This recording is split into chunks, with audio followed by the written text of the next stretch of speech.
Hello listeners, today I have a very unique episode for you. I saw a post not too long ago on a cold case Facebook page which intrigued me. Angie has been searching for her mother, Connie Johnson, for decades. Angie has quite the story. She was given up for adoption at a young age, and only recently, after years of exhaustive genealogical research, has pieced together that her mother actually might be a missing person. Angie has spent years doing ancestral research, tracking down her biological family, and piecing together what she knows about her mother. She's done a tremendous job on her own, and she's managed to locate many of her family members, including her dad and her brother, but is yet to find out what happened to her mom. Little is known about Angie's mother, Connie Johnson's, disappearance. Connie likely went missing from Chicago or Boston in either 1979 or 1980. I will post a photo on my social, one of the last known photos of Connie, where she is with a man. Some think he may have something to do with her disappearance. Angie is looking for help in her tenacious search. She understands it's unlikely her mother is still alive, but she really wants to know what happened to her. If you're an amateur sleuth and possess some advanced genealogical research skills, reach out to Angie or me. I've linked her Facebook profile with her permission in the episode details. Here's my interview with Angie. Yeah, so why don't you tell me about it? Like, how were you raised? It sounds like you had maybe a couple sets of parents. Well, let's see. I was raised on Long Island in New York, and my foster parents took over basically from when I was 3 years old. So up until I was 3, I must have been on and off with my birth mother. And we'll call her Connie. It's just easier that way. And I'll just say my parents, those are the ones that raised me. So it's confusing. I could do the adoptive parent and all that, but too many words, I think. So I was always aware of my mother to a degree, but since I was so young, I really don't have any recollection. I had never seen a picture of her, only had her described to me. And I should tell you that the people who raised me, they were significantly older. Well, they could have been old enough to be my grandparents. They were almost 50, and I was 3, and I have a younger sister also who was adopted with me. We're biological sisters, 100%. And there's nobody else that's 100% except for the two of us. And they adopted us together. And I think we were more than they could handle. They were older. So it wasn't the easiest thing growing up. Back then also, you didn't hear a lot about foster kids. I think we were the only ones in our whole school, that the word adoption came up. And somewhere along the line, I remember one other kid. So it was kind of rare, really. It wasn't a million years ago, but it was the 70s. So, that might seem like a million years to some people. It wasn't as popular. So we struggled to fit in. There were also people within and outside of the family that, treated us as outsiders. So we were always struggling to find our place in the family. It's tough. And I think that goes probably for a lot of adopted people. Not everyone falls into the family that's perfect for them. And, so there were struggles growing up for sure.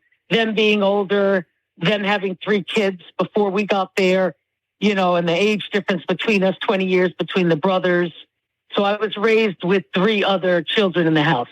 They had 2 sons and a daughter already. And then the 2 of us came in, so there were 5 in there. That's a lot of people. Yeah, it definitely is. And, my parents who raised me never kept a secret that we were adopted. They talked openly about it. I wouldn't say that the comments about my birth mother, about Connie, were positive, but, they weren't the worst. Just, that so she couldn't take care of you. And I think back then people judged a lot more too, rather than realizing all the facts. And since I didn't know anything, I really couldn't put any input into it. I just knew that I always wanted to find her and see what happened to her. According to letters that I had received from the place my sister and I stayed in New York City, it's in the Bronx. I don't think it exists anymore, but I had asked for letters as soon as I was 18. So this is something that was always on my mind. And at that point, being legal, I wrote to the places, I sent letters, and they sent me back information. So I got a few letters. That's where I first heard about my mother's name and my father's name, my birth parents, where they were born, They gave me the year they were born. So they called it non-identifying information. And I read through that. And then I wrote to another place. I had apparently been in and out of a hospital called New York Foundling. And I believe this to be when my sister was born. My sister and I are only 11 months apart. So I was born in January of 66, and my sister was born Christmas Day, same year. So she had that, which was tough for her. And we later found out that there was a brother born before us in 1964, a different father. And that's another story. So I always was aware of certain things, but she disappeared. And I believe by the time I was 10, my family, they legally adopted us both. And according to the agency that I had gotten my information from, they stopped hearing from my birth mother, Connie, in around 1972. So I heard nothing. I knew nothing.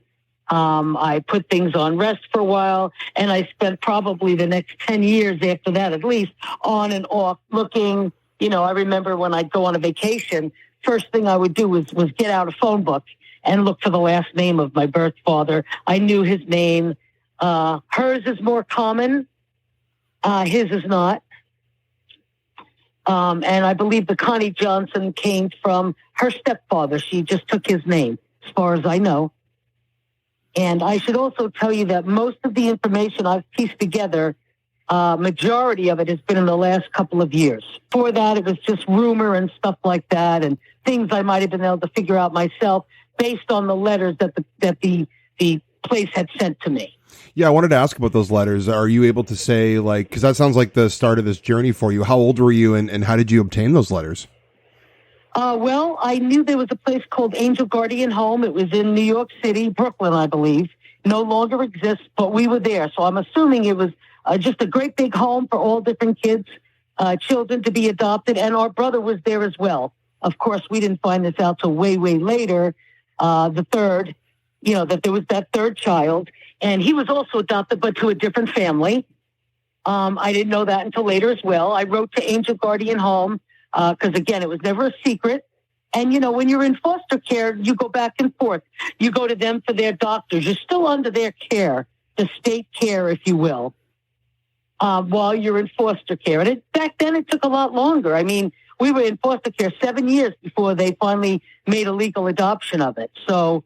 and we would go back and forth into the city. And according to my parents who raised me, I got to see my mother now and again. Every time she would actually be the ones to take us out on the train, mostly me, and bring me to my family on Long Island that was going to adopt me. So they knew each other a little bit. Nobody ever took a picture of her, so I never got to see anything.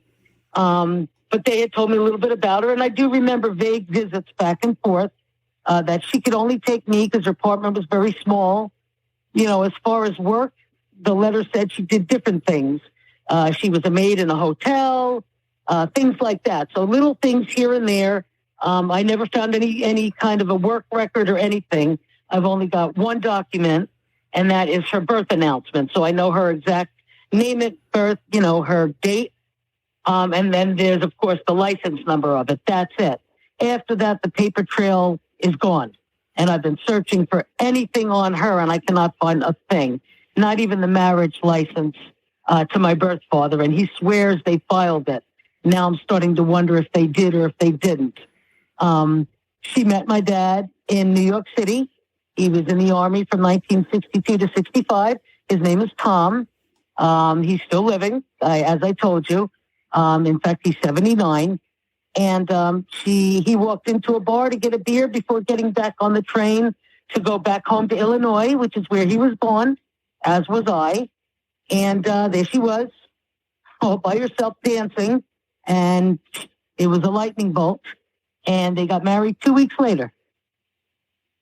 10 months later, I was born. This is the history I was told. And now that I've met my dad, he's done a tremendous amount of filling in. But according to him, when I was 6 months old, she took me and she left. They were living in Bloomington, Illinois, same place I was born, same place my birth father was born. They got married out there. He knows exactly where it was and the date.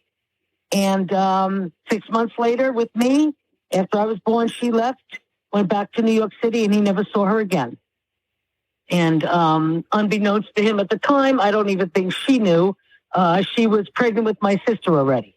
So when we did find him, he didn't even know there was a second daughter. I don't want to go out of order. Yeah, well, let's stop there for a sec, because before we get in, I want to talk please. about. No, it's okay. I want to talk about your reunion with your dad. I think that's really interesting. But I think let's lay out the info about your mother. So I think it is important, if you're comfortable sharing it. If you don't mind giving, you don't have to give like the license number or whatever. But if you want to give her birth date and where she was born, absolutely. And that's what the trouble with the name is too. She was born Conchitina, very Italian name. Concetina, but she never went by that name. So Conchitina can be Conchetta. It stands for Connie. That's where the Connie comes from. It's shortened for that. But in Italian, it's Conchetta. She was actually born Conchitina Greco, Greco. I come to find out later that Greco is as popular in that culture as Smith is to us. So that's Greco is, I figured would be easy. It's not. So Conchitina Greco, born on 9/16/45. She just turned 78. Born in New York. I want to say Brooklyn, New York, but definitely New York City. I know her parents' names, which is great. These are things I found out not that long ago. My grandmother was Angelina, who I only found and saw pictures of recently. Born in 1913. And according to what I understand, my birth mother never knew her father. His name is Michael Greco. Apparently, she never knew him, and my grandmother did not want to speak about him. This is recent information, by the way. I'll get into that later. She never spoke of him, so it was a bad experience all around, I believe. So we already have a fact that my birth mother didn't have her father in her life. I think she was very troubled from that. That leads into different people she hung out with, different things throughout her life. The people I have spoken to always start off with she had a hard life. So I hear that a lot. She struggled, and I think she did get in with wrong crowds. Another thing I think affected her is her mother, my grandmother, got remarried, and he came in with 3 teenage children already. They didn't get along with her. So instead of, my grandmother saying, well, we'll do, she got sent away to a girls' Catholic school. So she finished schooling out of the home because the kids that came into the marriage couldn't get along with her. So again, troubled, I think, and, feeling unsupported kind of thing by not knowing her father. And then her stepfather, to my understanding, was not very nice. I have a person that can actually verify that's still living, that he wasn't a very nice person. So I think that she felt outed, and I do think she wandered off at some point. I did find out recently that my grandmother actually had stated that she believed that she was murdered by her boyfriend. And I can tell you more about where that came from when you want to hear about that. Yeah, well, let's before we get too far into that, let's just back up a little bit to it sounds like your mother, put you and your sister and I think your brother you mentioned as well up for adoption because she did. Yeah, having a hard, do you know why? Like it was obviously because she was struggling and having a hard time making ends meet, or yes. do you know okay. I think she absolutely had no parental help. I don't think my grandmother helped because she had a new family of her own, ended up with 2 more sons. And so she was overfull. I don't think my mother had anyone to turn to. She had left my birth father. So she was on her own with 2 children. I was told that she locked us in a room one time, a padlocked room, and just left. I guess she got overwhelmed and she just took off, and she was gone for 24 hours. And I was 2 and my sister was 1. And whoever the friend was, I never found out, but came by and broke the door down to get us out and took us into a place called New York Foundling, which we spent time in and out of, a big hospital of sorts run by nuns.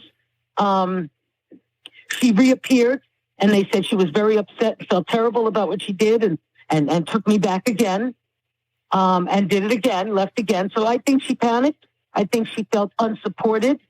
I think as a younger person, I was angry at her, but I got rid of that a long time ago because I tried to imagine what it felt like to feel alone and to have kids and not to have support and, that kind of thing. think that's really what happened. She couldn't do it, and it got overwhelming, and she ended up with another boyfriend. And I think from there, her life went downhill, based on what I do know. Do you remember the last time you saw her? Like, is that, or were you too young to remember that? Well, I was definitely too young. I have very vague picture in my mind. I never saw her face in these pictures because I hadn't known back then.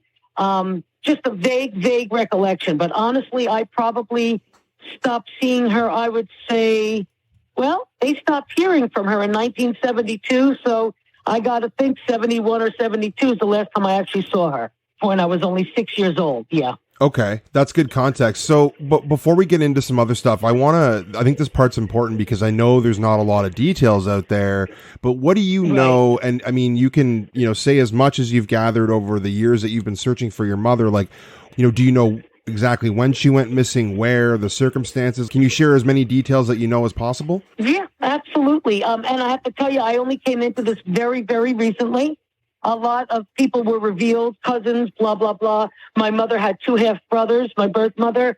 I found one of them. The other one was deceased. And based on what they told me, and the one I spoke to was very close with her half-brother, but they were very close.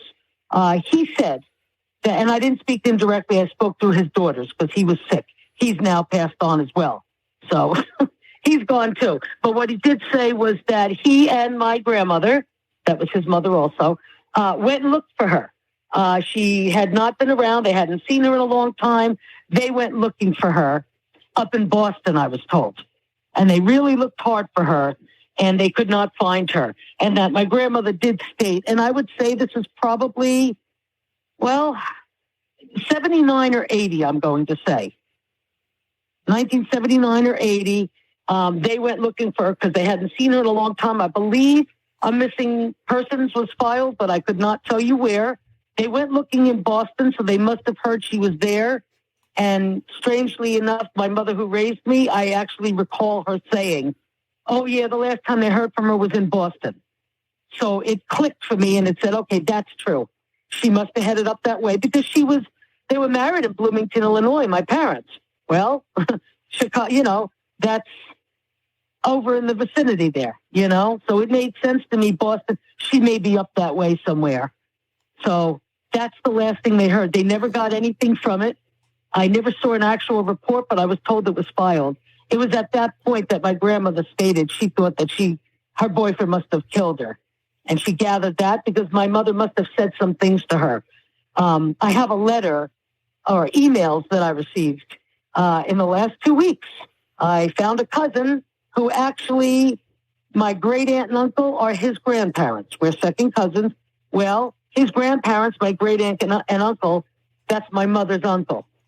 He's the only living one left. He's 90. And they sent me back and forth the last time they saw her when she first left Illinois, and came back to New York. So they had some details to fill in as well. But nobody had seen her. The last time would have been 1979 or 1980. She disappeared. And the reason they became worried about it, my grandmother died in 1981, and she never came home for her mother's funeral. And that right there said something's not right. So she visited before my grandmother died. That's the best I can figure. Before 81, there is a picture that I have. I don't know if you saw it on that website of her and this man. He was the last one seen with her. And that's the last time her brother ever saw her again. And he said it was the mid-'80s, but based on what I can gather, I think he was off on his timing because he was sick. And like I said, he only passed away about a year and a half ago. And I think he mixed his dates up a little bit. The picture does not look like it's from the mid-'80s. And everyone thinks that if she was able to come home for her mother's funeral, she would have. So again, these are recently learned facts straight from her uncle's mouth. And this is how I found out. And so I never really realized she was a missing person. I figured she didn't want to be found. She gave up 3 children and she went on to live her life. I still kept looking in phone books and looking for her name on any chance I could. But I never thought of her, strangely enough, as deceased. And I never thought of her as a missing person. Figured she just disappeared. The missing thing came when I recently got in touch with her uncle. And he's the one who said it. And they all seem to think that at the time. So that's where we come up with missing. There's no records. There's not even a marriage license. And he knows my dad's actually going to try to get one. But there's no paper trail that anything besides that stupid birth announcement. And it's not a birth certificate. It's just a simple announcement. I guess that's what they did in the 40s. It states her full name, her date of birth, and there's a license number on the bottom. And that's how I found out also that there was a twin, because there's one right under her with the same license number, a brother born on the same day. So she was born a twin. So little things like that I managed to find out along the way about her. You know, usually the people I talk to in these missing persons instances have, you know, an actual day, date, month, year. Yeah. So this is unique for me. And I think it sounds like, you know, in terms of people listening, it's fair to say that you've kind of narrowed it down to your mother going missing somewhere around Boston, maybe between 1980, 81, or do you think 79 is a possibility? Well, I would say Boston may have been one place, but I will also say that when she did come, and this is important, I guess I should have said this, when she did come back to visit her brother that last time, her half-brother, and he took that picture that I was speaking of, he said that she said she was living in Chicago. And that made sense to me. So Boston may have been a place she went at some point, but it made sense to me about Chicago because she married my birth father in Chicago. Not Chicago, Bloomington, Illinois, but Chicago, Illinois, there. It's the same state. So she married him there in Bloomington. It wouldn't be a stretch. She probably made a few friends living there. She didn't live there long, maybe 9 months, but still, she must have made a few contacts, and it wouldn't be surprising that that's where she was. He said that's the last time he saw her, and that's where she said she was living. After that, no one else saw her again. And I believe that it was before 1981, and this is speculation, but based on everyone else's that I've spoken to within the family that are still here to talk, they don't think she would have missed the funeral. In fact, her uncle and my great uncle and aunt, they came up from Florida for the funeral. In 1981, my grandmother didn't live that long. I think she was 66 or 67. They came up and she wasn't there, and they found that very surprising. So that's when I started to think, okay, I don't know what her relationship was with her mother, but according to everyone else, she wouldn't have missed that. And she did, because she couldn't get back here. That's my belief. I could show you the picture. To me, I'm probably just being judgmental. The guy looks shady to me. And my mother doesn't look happy. She's got a straight look on her face. I did put it on the website, and someone colorized it for me, which I thought was really cool. And I can send that to you. That's the last time she was seen. And judging on a few people's comments about the photo, they all seem to think it was 79 or 80, which to me matches up with the clothing, matches up with her showing up to see her brother, even though he was off by a few years, which could easily be mistaken. Anybody can make a discrepancy. But that picture, the way it looks to me, looks like it had to be about 1980. And it would not exceed 81, because if she was back that point, she would have come and seen him, visited him, and gone to her own mother's funeral. So that's where we end it. That's what we think. And honestly, and I have no trouble saying this because it's been something that I've kind of known, I do not expect to find a living person. I more want to find her final place. If she is alive, it's a miracle. I don't know that she'd go her whole life without trying to contact us. I don't know. It's a lot of speculation on my part. My birth father told me, and I know this is a little out of the subject, that when they got married, she said to him, "Oh, we should get married, and then we can go and get my son back." So from what I can tell, she was very distraught having to give up my brother Joseph. She was very distraught. He was born in 1964, and she gave him up as a newborn. And strangely enough, she got married, and 14 months after him, I was born. You're talking about 3 children born in a 25-month period. But she wanted to go back for him, and she told him, "We can go back and get him." And then, of course, her stepfather said, "He's gone, you couldn't." But to me, she regretted that. I think that sent her right away down a destructive path. She had to give him up. She wanted him back. She never got to see him again, and he went, and his identity was revealed when I did my, but it took my whole life to find him. I don't know if I told you that. I know it's off the subject. I mean, I've been doing this on and off for about 35 years. And sometimes I'd get so frustrated, I'd stop for a year. And then I'd say, okay, I'm doing it again. Once I started with this ancestry, I did my ancestry test. That was the life changer for me. Well, I was going to ask that because I was going to say, it sounds like you've become a bit of a detective and research expert in genealogy, just to trace your family and your roots. Why don't you tell me about that generally, and maybe, finding your brother, and then we'll go into you meeting and talking about your biological father. And I will say that I found my father before my brother, Father Tom. Found him in 2006. It was unbelievable. I'm a music teacher. I had an adult student I was teaching. I got to talking because I used to talk about it a lot, that I was adopted and I wanted to do this and I wanted to do that. And she got to talking with me and she said, oh, I love to do research. I said, oh, really? She said, yeah, I've actually got a degree in deep research. And I was like, bingo. And I gave her his name. And within 24 hours, she called me and said, I think I found him, which was unbelievable because I've been doing it for years. She found him and it was him. And she didn't tell him anything. And we got hooked up and I asked him 3 questions when I called him on the phone. And he was able to answer all 3, my mother's name, my date of birth, the hospital I was born in. And he knew all of it. So that was him. And that was an amazing thing. That was in 2006. I just had turned 40 that year. And we developed a relationship right away. I keep in touch to this day. I'm flying out to Utah in 4 weeks again. I've been back and forth, and he's got 3 children. So I inherited 2 sisters and a brother, all younger than me. Finding him would have to be probably the biggest stepping stone to where I am now, because his memory is unbelievable. Unbelievable. He remembers the year my grandmother was born. He could tell me, and he can actually, strengthen the things that other people said because he remembers things also that they do. He remembers my grandmother, the year she was born. I would have never known that. Once I got her name and hooked up the tree, I'm back. I'm back like 10 grandmothers on my ancestry tree. It's nuts.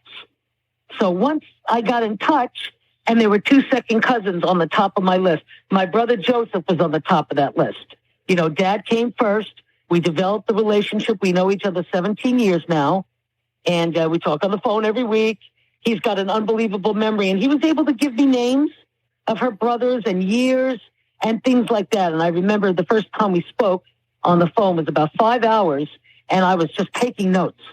Anything he could tell me, I was writing down. And when I tell you, he remembered the years her half-brothers were born, her stepfather's name, it was unreal. So I had a lot to go with from him.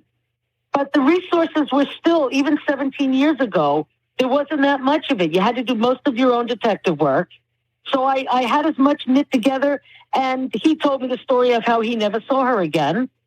And he didn't even know we were adopted. He was looking for us, but he was looking for us under our birth name. He didn't know we were adopted. So he was really left out in the cold to not know anything. And the biggest thing, he didn't know that there was another daughter. Because when she left, she was pregnant. Nobody knew. So this way, not only does he find me, he finds out he's got another daughter. So very overwhelming. We all flew out to see him within the first few months of talking to him on the phone. Flew out to Utah to meet him and meet the siblings. And I've been going back and forth a couple times a year ever since. Wow. What an incredible story. Yeah, he never heard anything, and he never got divorce paper, whatever. Never heard a thing again. He remarried, had 3 children, and that was it. He went on with his life. And nobody ever heard from her or knew anything about her. He had no wedding pictures. There were no baby pictures. So the most I have is when I'm 3. Other than that, there's nothing. There's no infant pictures, no wedding pictures. The biggest break would have come in 2021 when I did the DNA thing. And I got it as a gift, and I stuck it in my drawer. I said, yeah, I'll get around to it. I was not in a hurry. I don't know why. Maybe I was afraid. And then finally I see it in the drawer one day. I said, you know what? I'm going to do this. And when I got the results back, that's when my entire life changed at that point. All the things that I came to find out, specifically my brother's name, up on the top of the list. And I looked at it and I thought, who's that? It didn't dawn on me. I just was in such shock. And it came back as the closest relative of them all. If you've ever seen those, they list the closest to the furthest. And his name was on the top.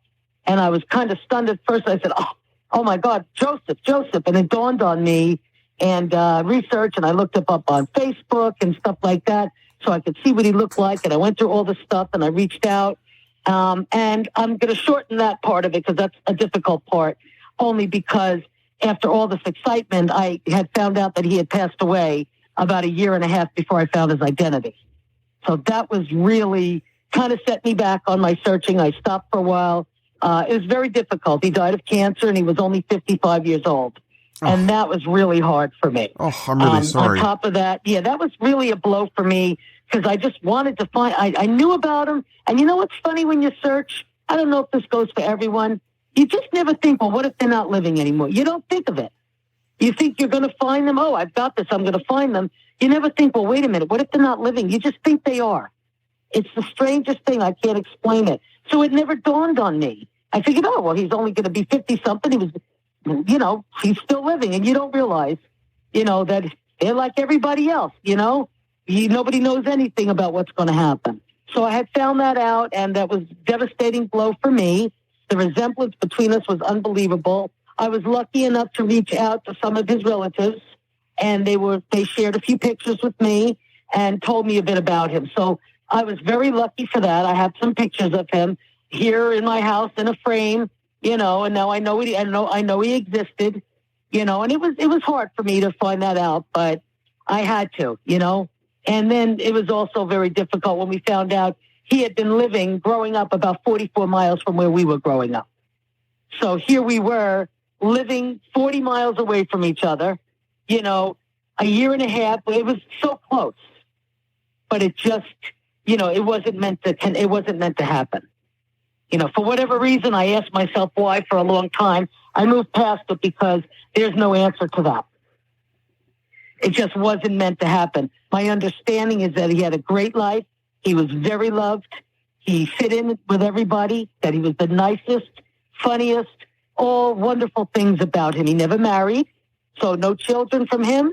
I have none, and my sister Regina has none. So Connie's line, this is another thing that's a big thing for me. Connie's line ends with us.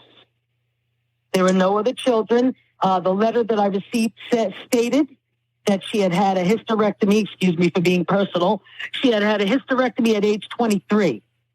So that would have been in 1968. I was born in 66. I don't believe there are any other children after that. So I believe we are the last three. And none of us had children, strangely. There must be something there. So there's nobody else. She's it. She's the only one. So for me, I'm really looking for closure. Because I've always wanted to find her. I want to know where she ended up, what became of her. I don't think it's good. The murder thing is scary. And as crazy as this might sound, you look a lot younger than me, but I can tell you in the 70s, there were a lot of serial killers in New York City and stuff. So, I'd be like, oh my God, what if? So a lot of things go through my mind. But the fact that there's no death certificate, and believe me, I have searched for anything.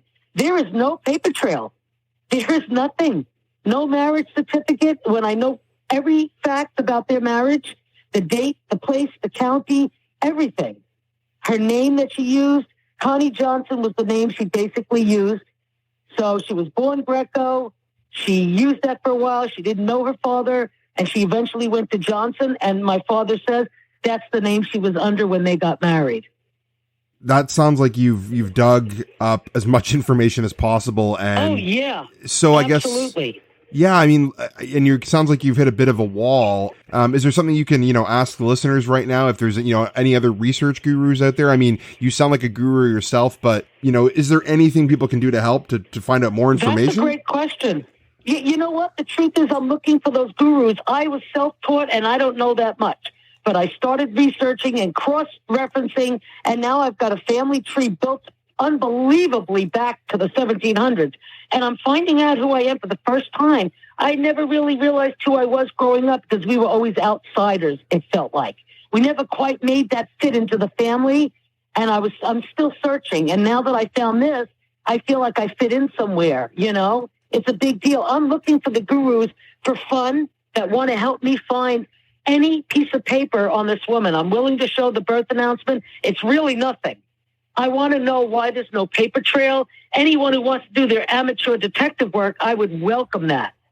And any kinds of groups. I've already done Ancestry, and I uploaded that to some other site, so something like that. And for me, my end game, I want to find out where her final resting place is. I have no expectations of meeting her in person. I've moved on from that. But I want to know where she ended up and where she is so I can go to that place. I need closure for myself. I'm 57 years old, and I never quite got to that point, but now I know more about my family than I've ever known before, and I want to take it all the way, and my birth father, he wants to know too. Where did she go? We just want to know where she ended up, and it wasn't being treated as a missing person until I actually heard that no one had seen her. I'll tell you, when I did my ancestry, I said, oh, great. They'll know where my mother is, not realizing nobody knew where she was 40 years before I did that stupid test. So it's a long time. And at this point, I don't know if anyone could find her or find about her. But I'm looking for someone to just help, give me the resource, tell me what to do. I mean, if I won lotto, I'd hire a private detective. I just want to know after that, where was she? I don't think she worked on the books much. There's no social security number that I'm familiar with. And anyone who wants to do some amateur sleuthing, I would love to hear it, how to find another piece of paper. I've never researched someone where there's no paper trail like anywhere, at least a death certificate. And for me, if there's no death certificate, that means the death happened under unusual circumstances, because a death certificate is filed when someone dies. Someone files it. And the fact that there is nothing for her under all her names, and no matter how hard I try, her name comes up nowhere, not even with my grandfather. For ages, I thought I was with the wrong grandfather in my family tree because her name's not even mentioned as being his daughter. So I wonder if this, my grandmother just got rid of all the information. She didn't want anything to do with them, but there is no trail of her anywhere. And that's the part that's hardest for me because I can't trace her to anywhere after that stupid birth, and only by the fact that my dad says when he saw her last. And that's it. Nothing else to lead me to the next step. So anyone who knows how to lead to the next step would be great.